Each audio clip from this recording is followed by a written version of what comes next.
If I Could Write a Book. I'm David Barsamian, and I'm delighted to welcome Laura Flanders, who has written several books, including most recently Bushwomen, How They Won the White House for Their Men. Welcome to KGNU and to Boulder, Laura. Oh, it's great to be back. Always wonderful to be here with you, David.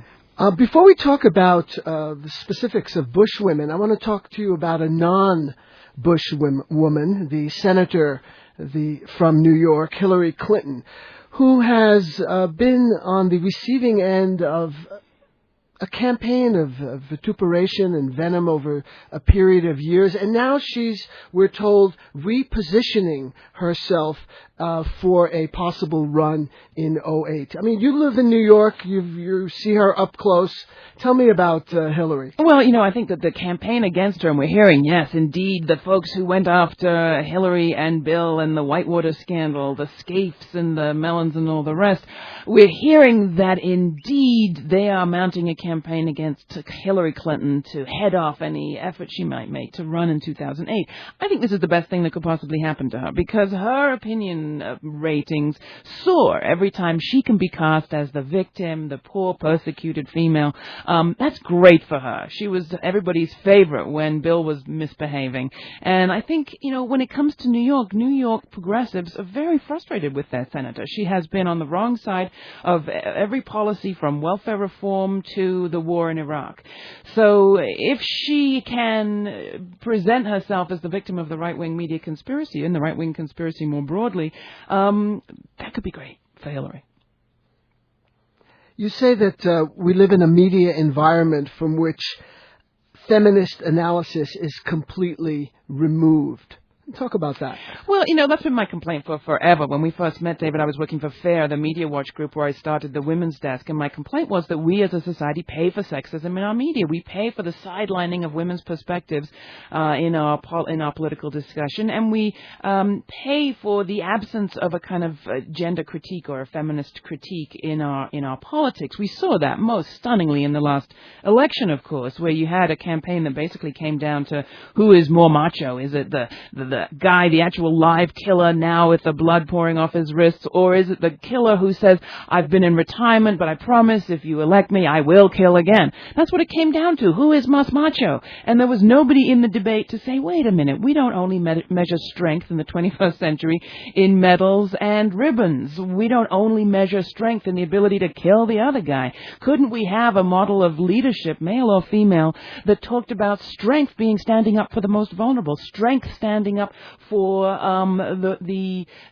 for human equality around the planet, strength working with other nations, not striking first, protecting the environment, not despoiling the land for future generations. That on the very broadest level is one of the things that I write about in the book. And then more narrowly, I think that we're seeing the Bush team deploy their female figureheads, the members of the cabinet that I describe as the Bushwomen, to very great effect in the public media, and we can talk about that, and also recast Bush policies, tax policies, labor policy, foreign policy as women's issues, boons for women, in a way that so far I'm not hearing refuted from the left. I'm interested that you use a military-like term to deploy the women in the media. In what way do they manifest themselves? Well, I call them the estrogen shield. The missile shield is useless, but the estrogen shield works really well. I mean, look at this last week, David.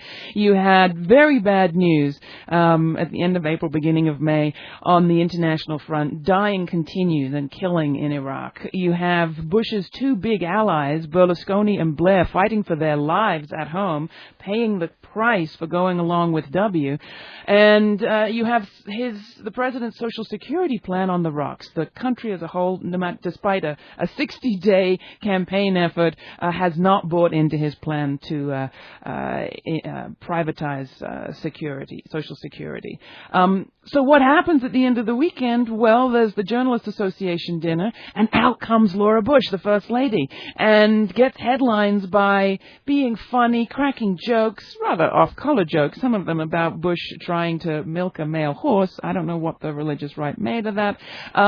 But she made him look more human. She put him back in the center stage in a very warm, fuzzy kind of way. She got the headline news that night, the next day, the jokes that evening on the talk shows. This is what we've seen over and over again. And on a more serious level, during the campaign, Laura Bush, Elaine Chao, Gail Norton, who Coloradans know well, teamed up to be part of this W Stands for Women effort, which literally went around the country trying to pitch to that very critical swing voting bloc, the undecided, suburban, moderate conservative women, who were the largest undecided swing voting bloc in the country, supposedly, pitching them on Bush's policies as pro-women. Not the reproductive rights policies, but the policies of taxation, the cutting taxes for wealthier women as a boon for women working their way up the economic ladder, their overhaul of labor law, cutting back on requirements to pay overtime, mandatory overtime to workers as a boon for women employers, particularly small employers, casting their international policy as a policy of liberation of women in Iraq and Afghanistan. It holds up as long as you don't actually talk to the women from those countries. Clever stuff, while to my mind the Democrats continue to focus solely on the issues of reproductive rights that we've been hearing about for years. And so we pay because we're not watching really what's happening, and we're not coming up with a sophisticated response. In 2000, Bush got 43% of the women's vote. In 2004, he increased that by 5 points to 48%. Arguably, that made the difference. How was that affected? Every little piece made the difference, no question. I think that what you've seen over the last 25 years is an effort by the Republican Party to overhaul their public image. Not their policies, but their public image, so they no longer look like the party of the good old white boy of the South. Well, that's been combined in the 90s, late 90s, and these last two elections with an effort to actually shave away at the Democrats' base among its most loyal voters, women and African Americans. The African American vote, to Karl Rove, had set a target of getting 10% of it. It's a big number for a Republican.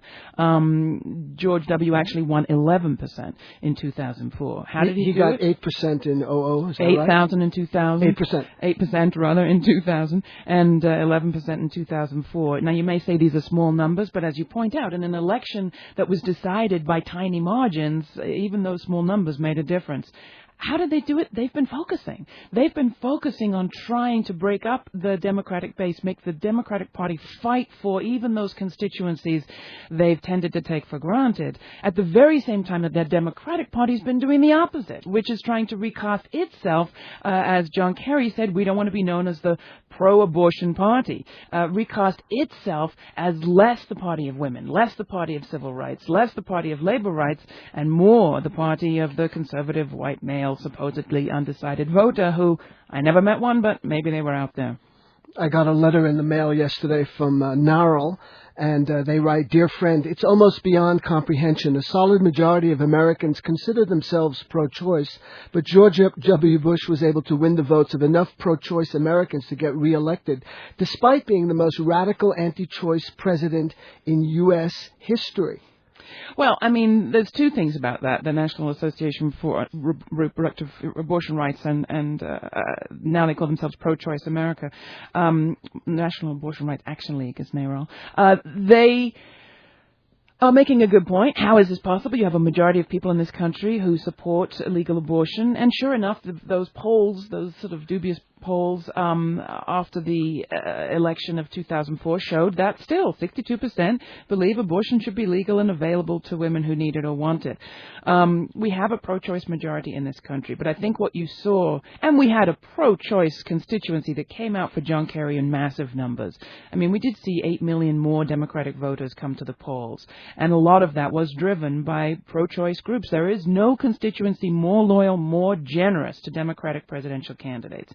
The phenomenon that we saw in this campaign was a candidate, John Kerry, who had a 15-year excellent voting record on reproductive rights, doing the right thing for 15 years in the Senate, never saying the word, except to say he was against it. As a Catholic, he opposed abortion, never explaining why he took the positions he did in the Senate. So what are people to make of that? And de-emphasizing the issue as a whole because he was nervous about being targeted by the right. Again, if we've got a candidate who's more focused on the attacks coming at him from the right than on the potential support he could garner amongst his base.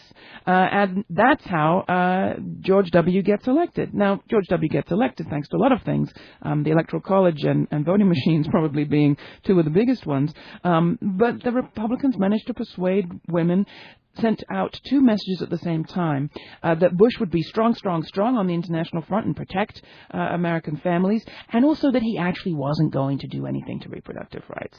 And that's where the Bush women came in. Laura Bush, Condoleezza Rice, Karen Hughes, Elaine Chao, they toured the country, sending the message that this guy was no, theocratic maniac in the White House. Laura Bush, if you remember, the day before his first inauguration, went on the Today Show to say he supported Roe v. Wade. So while he's been playing the he-man to get the, real guy vote, they've been sending a message, kind of like Maria Shriver to his Schwarzenegger, don't you worry. Your rights aren't really in danger. And because our media aren't paying that much attention, scandals like the fact that, in fact, hospitals have for years been given the permission to opt out of providing legal health care like abortion services to women if they're Catholic-run hospitals and it's against their conscience. Well, so too now pharmacists are claiming the right that their conscience can also determine whether or not they do their job. Women's control of their reproduction is no longer just about abortion, but control of what health care you choose during your pregnancy. Issues like this haven't been in the forefront, and the focus only on Roe v. Wade has been easy for the Republicans to deal with. And what's that trajectory from the soccer moms to the security moms? Well, I think that was all a little bit overblown.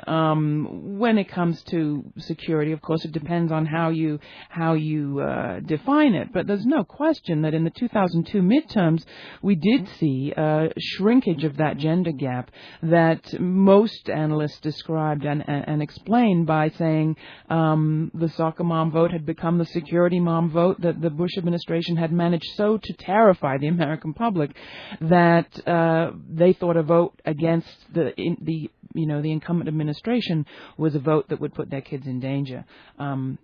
I think obviously American families are more in danger under the Bush administration than they've been for decades, but that message didn't come across clearly enough. Let's inject some of the vocabulary that's often occluded, particularly in the corporate media, but I would say to some extent even in our progressive media. And those are the terms patriarchy, misogyny, and homophobia. What about the United States of patriarchy? How are we doing? Well, I think we're doing very well. The patriarchy is thriving. All you have to do is go down to Colorado Springs and listen to James Dobson for a while, a guy who's a major advisor to this administration, and you can hear what the vision is of a role for women in society. There was an excellent piece in Harper's Magazine this last issue. Chris Hedges, I think. Chris Hedges and Jerry Shallett had a piece talking about the gender hierarchy that the religious right imagine, and it's not so unclear. It's God is the head of the man is in service to God, and woman is in service to man, and woman has to abdicate her own trajectory in order to follow the path of her husband. But I think when it comes to homophobia as misogyny, what we're missing, A, those words are hardly ever used. But B, for example, there were two ways to respond to the gay marriage issue as it came up during the election. What it seems to me Kerry and Edwards did was to play kind of gotcha with the vice president's daughter. Ooh, she's a lesbian, Mary Cheney. What we needed to hear was, how does homophobia hurt us all as people in this country? How does homophobia, fear of, vilifying a certain kind of whole range of sexual feelings that some people experience, whether they define themselves as homosexual or not, how does making us scared of our sexuality, because there'll be repercussions if it's wrong, how does that affect all of us? That's what we needed to hear, and that's what you hear from organizers on the ground in cities like Cincinnati, which in 2004 managed, even as this anti-gay marriage campaign was happening at the national and the state level, at the city level, by going door to door, talking with people about their lives, they were able to repeal an anti-gay ballot measure, an anti-gay city ordinance that had been on the ballot several years before. They turned that around in Idaho, the state assembly, in this February, just months after this election that was supposedly decided on moral values, voted against a gay marriage initiative. Why? Because we explained what it's about. We explained how homophobia hurts people, as they tried to outside the Focus on the Family compound at Colorado Springs this weekend, where on May Day, soulforce.org held a rally where they talked about the effect of homophobia on the families. You need to go beyond the cheap tricks to talking about the implications, and that's why, you know, what Noam Chomsky says so many times, if you're trying to bring up a whole concept that never gets any explanation, never gets any discussion in the media, you're really up against it because you've only got 2 seconds, so it's easier to say Mary Cheney is gay. You need a little bit more time to say, as a straight, patriarchal white guy, why does homophobia affect you? Why is it an issue for you? And the same with misogyny. I mean, we could say the globe tolerated gender apartheid in Afghanistan, and we paid a price for that right here. Hatred of women, what does it have to do with? What does the policing of genders, people of different genders, and putting of one value on one gender and one value on another, how does that affect our lives? What price do we pay for white supremacy, male supremacy? This is the kind of conversation we need to be having. And you're right, these are words that barely ever crop up in the conversation. And talk about the God folks. Let's say you were talking to them. I'm sure they would tell you, well, Laura Flanders, we honor women, we respect them, we hold them in the highest regard. That would be their discourse. I would say the personal is political. Let's look at your families. Let's look at your communities. Are your communities well served by this fear of things sexual, this fear of blurring gender roles?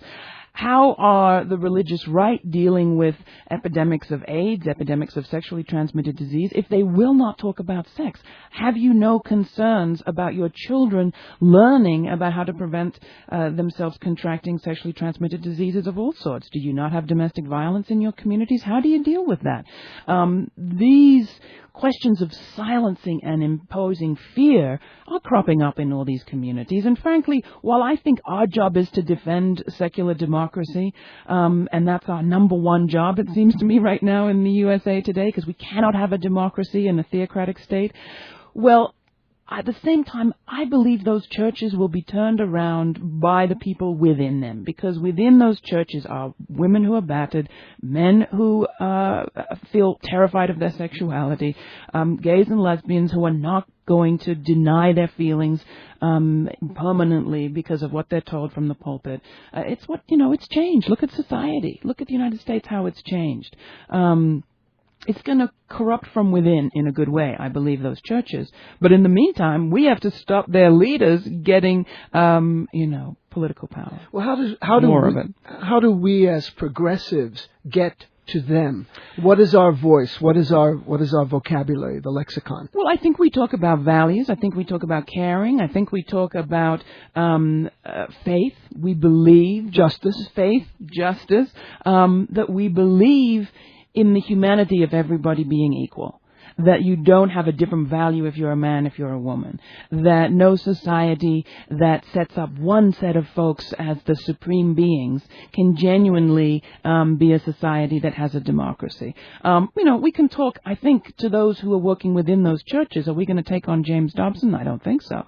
But we can talk to people who perhaps have only had him to listen to as the only person they've heard on the airwaves. In a talk you gave at The Word Is Out, a local bookstore the other night, you said, we've had 20 seconds of a women's movement and it's been backlash ever since. How are we going to reverse that? Well, I think we've got to do it right about now. And I think what we've got to do differently this time is understand that the women's movement was never only about women, that it was about discrimination, it was about justice, it was about fairness, it was about new roles for men as well as for women. It was about a political system in which a guy running for president could have said, for example, strength in the United States today is not simply waging war. Strength is about working with others on the planet. It is about standing up for the vulnerable. We have a women's movement to recreate in this country. But the good news is there are a lot of people out there who already are feminists, they just don't call themselves that, and who are getting increasingly fed up with their exclusion from the debate. In Bush Women, you focus on Rice, Hughes, Veneman, Chow, Whitman, and Gail Ann Norton. Extraordinarily, you had no contact with them. They wouldn't return your calls. How do you write a book about people that you can't talk to? Well, I said they were the most private public servants you've ever seen, and the only one that even got back to me to say that she wouldn't talk to me was Karen Hughes, for which I give her great credit. The others did what they do with journalists, I think, which is to get them to go through all these hoops of sending faxes and emails and submitting your questions in advance and then simply not getting back to me. How do you do it? Well, you acknowledge that the book would be different if you'd been able to talk to them, and you do what you can do to see what's already on the record. And what was amazing, there was a lot already on the record of these people that just needed to be pieced together. And you talk to people who were around them and watched what they did from the outside. So it wasn't impossible to do. I had a great research assistant, Eileen Clancy, and we pulled it off. A new Bush woman is Education Secretary Margaret Spellings. We have Margaret Spellings to thank for busting Buster. Could you talk about her and that PBS episode that was censored? There was that episode where she said it was just too bad to have a cartoon rabbit meet some lesbian maple syrup tappers, and we saw, the beginning of what's not really the beginning, but the escalation of the administration's attack on public broadcasting. But what really struck me this last week, Thursday, April 28th, you had the New York Times run a front-page story, Soccer Mom Education Chief Plays Hardball, emphasizing how great it was to have a soccer mom be the education chief. They tell you about her soccer mom status. They don't tell you about her history as a lobbyist and working hand-in-glove with lobbyists for example, Pearson Education, the very people who make money off the testing regimens now sold to schools under No Child Left Behind. I think that's part of the story, that she's the person who pushed through No Child Left Behind with, in this case, a guy called Sandy Kress, who had been the president of the Board of Principals in Dallas. Kress was working at the same time for Pearson Education, who make a profit off testing. So, again, emphasizing my whole argument in the book, the media emphasizing soccer mom, the personal over the political, the style over the substance, and pulling the wool over our eyes. What's really going on, we've talked about the privatization of Social Security. What's really going on is the effort to privatize our schools. And in the meantime, a whole lot of people very close to these members of the administration are making a profit. There's been a huge surge of militarism since the events of September 11th. How does that intersect with the God folks and an obvious increase in patriarchy? Well, I say that there's a coincidence of interest between the God people and the money people, in that you create a catastrophe which you then work to resolve. You clean up the catastrophe, whether it's Iraq or our social services in the United States. And the God folks are the money folks and the God folks are the people who can clean up fiscally from the mess. You have no healthcare system. The Catholic Church becomes the only place you can go to for healthcare. Pretty soon, there's not going to be a school you can go to or a clinic that isn't run by the local diocese. There is an opening, as Naomi Klein has written about in Iraq, for U.S. private companies to buy up publicly owned industries. Well, so too in this country, from prisons to welfare to education and health, private industry is moving in where public services have contracted. We've created a catastrophe. Who owns now the welfare services? Who runs welfare services for the state of Texas? Lockheed Martin. Private companies making a profit where we used to do public service with no evidence that anything is different about the service, except when you cut a woman off welfare now, the company makes a buck. We both have a background in public radio and public broadcasting. It is once again under attack from the right wing as being heavily biased. What's the evidence to support that? There is zero evidence to support that. Plus, the point was for public radio to be an alternative on public television. The attack now on PBS and NPR coming from the Corporation for Public Broadcasting is relies on complete public ignorance about what the goal, what the the intention of public broadcasting was, which was to provide a place for voices that could not be heard elsewhere, which is to say it was not supposed to be the place where the Wall Street Journal editorial page could, in addition to their newspaper, also have a TV show. And it was exactly the kind of place that a program like Bill Moyer's was supposed to air. It's an escalation of an attack that's been going on for a long time. Sadly, public television in particular, and public radio to some extent, has lost a lot of its progressive listeners because they felt it's been bending over backwards to try and please the paymasters. As we can see, you're never going to please these guys. In 2004, a new so-called liberal radio network went on the air, Air America. You work for Air America. Talk about it. It is liberal. I don't think it's progressive all the way across the board, but it sure is liberal. This is an organization, this is a network that's great. It's been around for less than just over a year now. We're on 53, maybe 54 stations today. We're about to come on in Chicago. We're on in 7 of the 16 major markets. It's a new initiative to try to compete with the Limbaughs and Schlesingers on AM talk wavelengths. Is it competition for community radio like KGNU?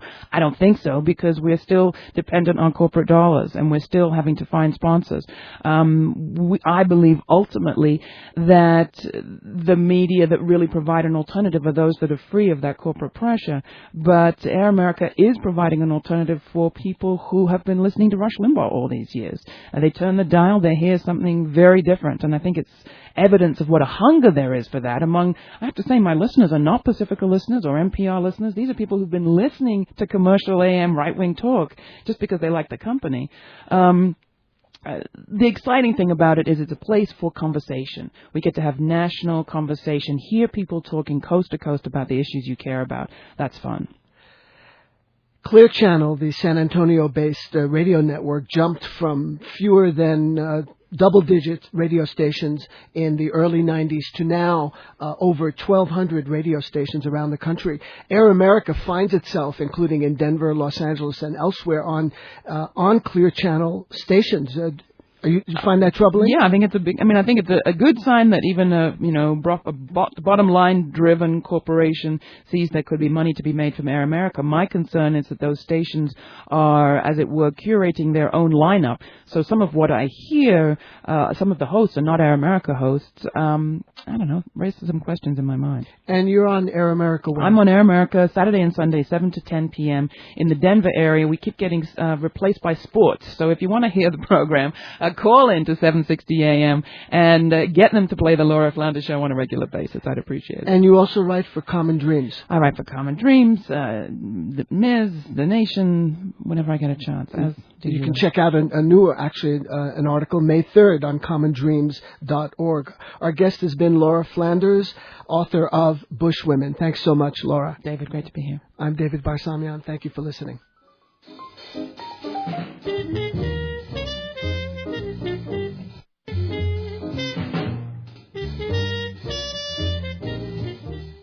Two minutes after 9 o'clock at KGNU Boulder, 88.5 FM, and KGNU Denver, 1390 AM.